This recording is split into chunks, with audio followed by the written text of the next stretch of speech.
Hello, good morning guys. Welcome to my e-vlog ko to. Today is Wednesday, November 4. Andito lang ako sa bahay guys kasi hindi ako lumabas dahil may bagyo. So, andito lang ako sa tindahan, nagbabantay. Guys, napanood nyo na ba to? Ito. Ito, panonoodin ko sa inyo.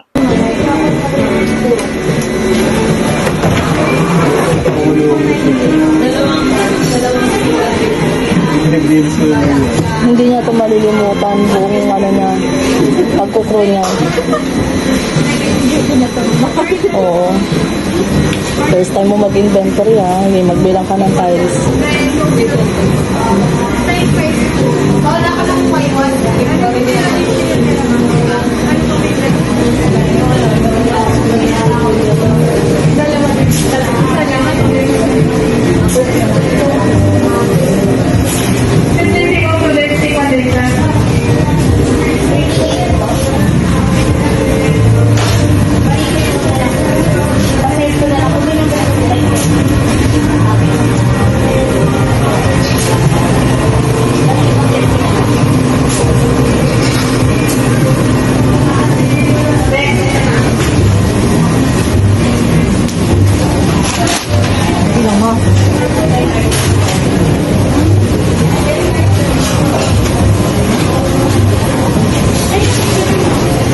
Mamaya na ulit, Gusto mo muna.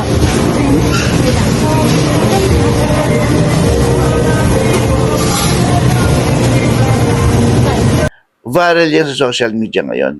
At hindi ko mapigilan na mag-comment dito sa naging viral na sa napanood ko na to.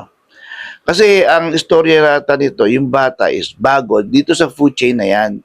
Ngayon, first time inventory niya, nagtanong siguro siya doon sa supervisor kung i-inventory o anong i-inventory niya. Pinagtripan ba naman yung walang yung supervisor yung bata? Pina-inventory sa kanya yung simento, yung tiles.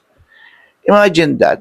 So, anong klaseng supervisor o manager yan? Kasi dapat, ang mga manager, huwag kayong mag-feeling owner ng kumpanya. Dapat ang mga crew nyo na baguhan, suportahan nyo, hindi yung babastusin nyo o parurusahan nyo. Alam nyo guys, kaya ako gigil na gigil dito. Nangyari to sa anak ko eh. Ito yung anak ko, nagtrabaho yan dyan sa food chain na yan. Alam mo, kada uuwi ang anak ko dito, laging nagkukwento sa akin na malungkot siya. Kasi parang nabubuli siya doon sa fast food chain na yun na pinagtrabahoan niya. Ang lalo ako ng gigil, yung nagkwento siya sa akin na may humihingi daw sa kanyang plato na customer.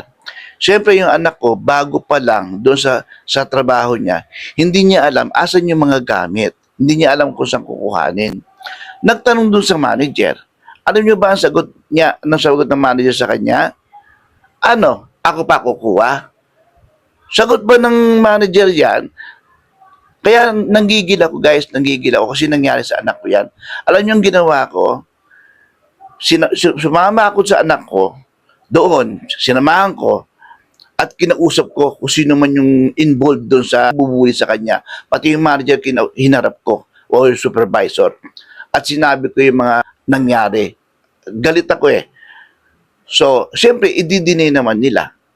Kaya ang ending, sabi ko sa anak ko, sabi ko sa manager, hindi deserve na anak ko magtrabaho sa gantong ugali ng mga tao nyo. So, yung araw na yun, pinag-resign ko yung anak ko. Kasi, gusto magtrabaho ng anak ko eh. Gusto niya lang trabaho eh. Tapos, ganyan ang mga ugali ng mga makakasama niya sa trabaho. Ako guys, naging amo din ako. Naging supervisor din ako. Pero hindi sa Pilipinas sa barko ako nagtatrabaho eh. Hindi ganyan ang ugali ko sa mga tao.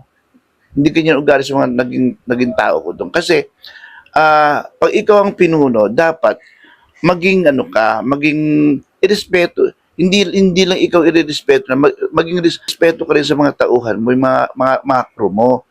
Pag nagtanong sa iyo, sagutin mo. Pag hindi alam, di turuan mo, hindi yung ganyan babasusin mo. Katulad ito nangyari na itong bara na to, gigil na gigil talaga ako guys.